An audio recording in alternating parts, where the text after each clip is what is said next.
The international community has taken an undecided stance with regard to the Taliban. While they have not formally recognized the Taliban as the official and legitimate government of Afghanistan, the international community has been dealing with the Taliban in a de facto manner. And the international community has been sending large amounts of money into Afghanistan, and a big portion of that gets into the hands of the Taliban.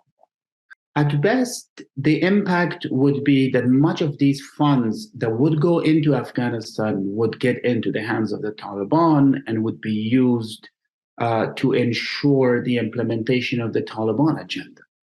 And at worst, some of these funds might even get into the hands of foreign terrorist groups, Pakistani terrorist groups, regional terrorist groups, and globally oriented terrorist groups.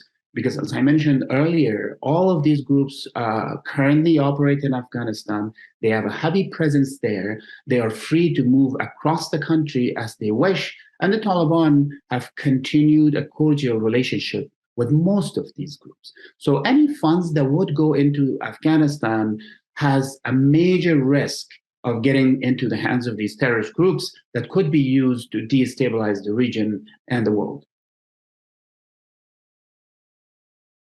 The international community must look beyond what is going on right now.